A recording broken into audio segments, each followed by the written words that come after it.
The bulk of today's episode is covering the Gigafactory media event, but we've also got a new video inside Fremont and news of Tesla parting ways with a key supplier. Here are your Tesla tidbits for July 26, 2016. Today, Elon opened the Gigafactory to the press for a tour and a question and answer session. We got some great information today. Electrek has the story with an on-site contact.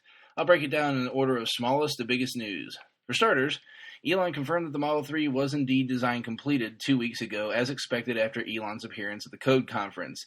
Deadline 1 met. House Tesla earns 50 points. Next, Tesla's current battery costs are at or below $190 per kilowatt hour.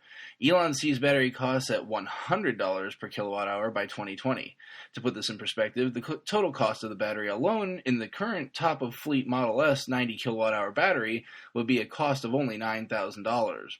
To further put this in perspective, the upgrade alone currently to take the Model S from 60D to 90D is $18,500. Tesla would either be able to significantly drop the price of its fleet, or it would be able to rake it in on the margin front. Elon then commented on financing going forward. Much as Tesla has always operated to this point, Tesla will continue to use the Amazon model of pouring profit back into the business, with the sale of vehicles funding the expansion of the factory. However, Electrek reports that a capital raise may also be on the table. Fourth, Elon targets the Model 3 as a $20 billion per year revenue stream once the car is in full production. Tesla is expecting 500,000 Model 3s to roll off the line per year at an average cost of $40,000. Lastly, and most importantly, for Model 3 reservation holders, Elon is really planting the flag in the ground on the launch timing for the car. He expects production to begin in the summer of 2017, with deliveries beginning shortly thereafter. Next, the elusive red Model 3 prototype was on display at the Gigafactory event. Electrek got some awesome high-res pics of the car, but it's still unclear on whether this is simply a one-to-one model or whether this car can actually move. CNET posted a video to YouTube today giving us a wonderful look at the Fremont factory in 4K and glorious 360-degree splendor.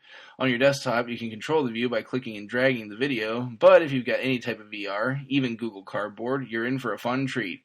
Don't miss the link in the show notes.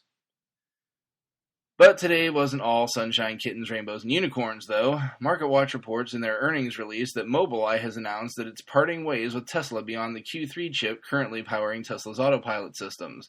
The company will continue to support the Q3 chip installed in vehicles, even adding features.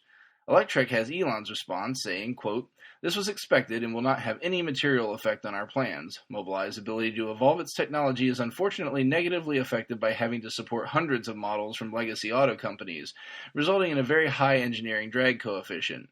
Tesla is laser-focused on achieving full self-driving capability on one integrated platform with an order of magnitude greater safety than the average manually driven car," end quote. With news some time back of Tesla hiring chip designers, it sure seems that Tesla is poised to bring the bulk of autopilot hardware in-house. Lastly, in a note that may be news, I'm not sure if we've seen this yet, but I was an online Model 3 reservation holder, and I received the concept art from Franz von Holzhausen and the note from Elon in the mail today. I think to this point we'd only seen that in-store reservation holders had been receiving this note, so just a note out there for those of you who might have ordered online, hey, you should see this coming in the mail. You can find links to the full stories from this episode in the description of the show. If you get some value out of what you hear each day, please consider supporting the podcast at patreon.com/Tesla Tidbits. All support will go directly to my Model 3 fund and is very much appreciated. Thanks so much to my super patron John Waltower for his support.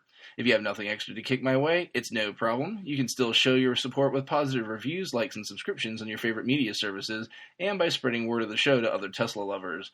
If you have questions or feedback for me, reach me via email by messaging podcast@teslatidbits.com or on Twitter @TeslaTidbits. That's it for today. I'll see you back here tomorrow. Until then, keep it charged and hit the road.